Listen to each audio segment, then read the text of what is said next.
Sabay-sabay natin alamin ang mga kaganapan na nangyayari sa ating bansa.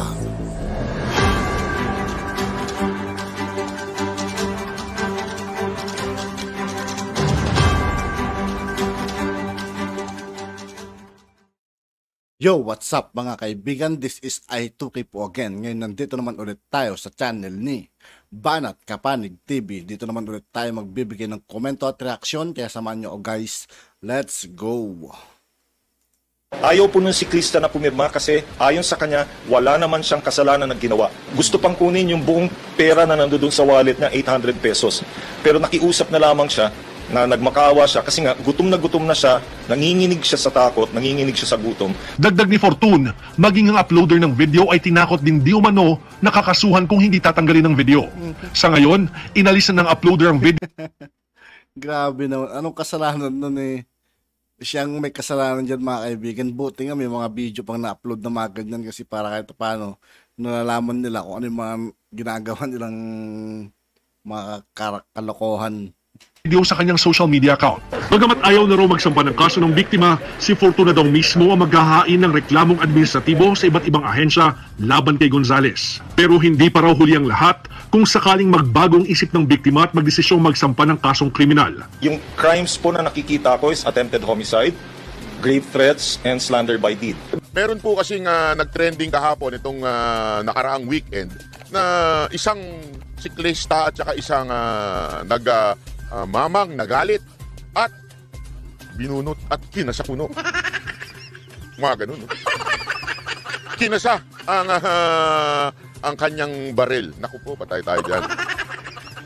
At ito na nga, nag-trending ito sa social media dahil talagang marami ho ang nagalit dito sa mama na ito dahil nga ho, alam nyo, minsan talaga pag tayo nakakaramdam ng pang-aapi, di ba?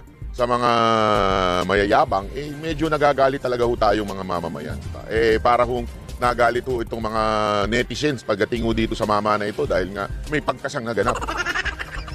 Alam nyo, sa totoo lang kasi iba sa kababayan natin, mukhang hindi ho ata alam ibig sabihin ng PTC. Permit to carry. Hindi to permit to kasa.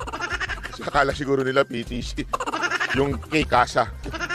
Permit to kasa. Hindi ho permit to kasa ho yan. Permit to carry po yan Ang ibig sabihin lang po niyan, maaari niyong bitbitin at ang baril po ginagamit lang sa self-defense. Okay? Para ho lang sa kaliwanagan ng ibang mga may PTC dyan.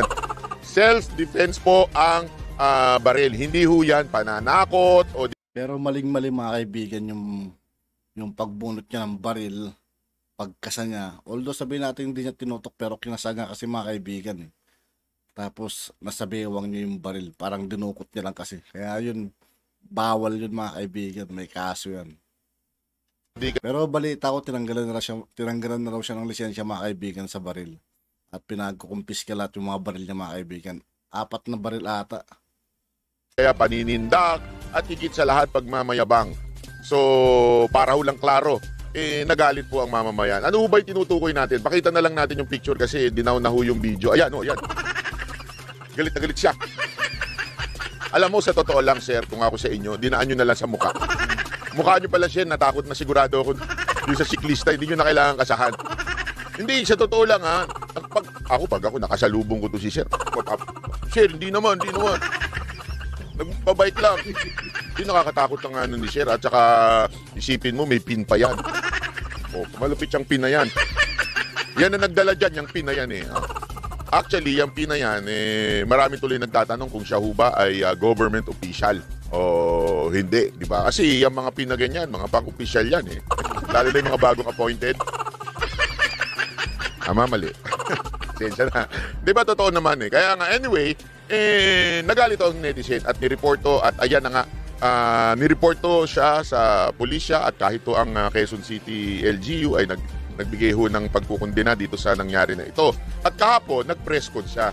So, marami na mga ganitong pangyayari pagkatapos ng press con, tapos na yung kwento. Okay? Kasi, alam mo, ang mamamayang Pilipino, magaling kumundi na yan. Pero pag nag-sorry ka naman dyan, medyo nagpapatawad dyan. Pero kung ikaw ay lalo pang nagyabang, naku, Ang totoo niyan, lalong magagalit at maiinis ang taong bayan kesa na sa sorry. Alam niyo yung mga jowang sorry pero, may mga ganun sorry pero, nagagalit ang mga jowa sa mga ganyan, di ba? Yung sorry pero nauna siya eh. Kumari, nahuli mo na yung jowa mo, di ba, na may nakasama, may hawak-hawak na kamay, o di kaya may nakapato. Anong kagad sasabihin ng jowa nyo? Sorry, kasi nalungkot lang ako eh. May dahilan pa. Ang sorry na. Wala nang dami-daming pero may bat-bat pa kayo eh. Pag sinabi ng sorry, ganun na yun. Wala, sorry kasi, inakit niya ako eh. Hindi mo ako pinagbigyan, kaya napunta ako sa bet ako eh. Diba? Wag ganun.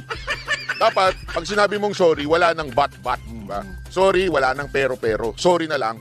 O, diba? Anyway, itong ano kay papangalan natin dito kay Sir? Tapang kasi ni Sir eh. Si ano na lang siguro. Basta itong matapang na Sir, si Sir Tapang. Oh, si Sir Tapang siguro tingnan natin yung kanyang pag-sorry, di umano. Actually, di ko nga alam kung nag-sorry siya.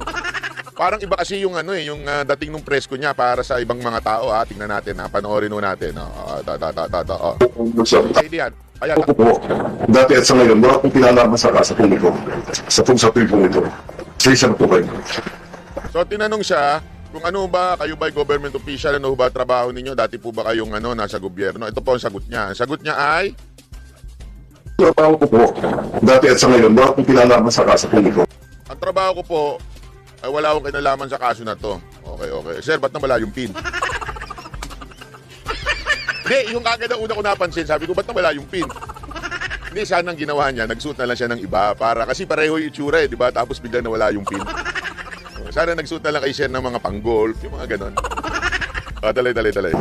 Sa publikong ito. Sa isang po kayo. Pero kayo ay government officer, just to... Hindi ko po masasagot sa ngayon po yan. Ang pag-uusap ko po sa Ayan, hindi daw niya masasagot sa ngayon yan. Malay nyo next time.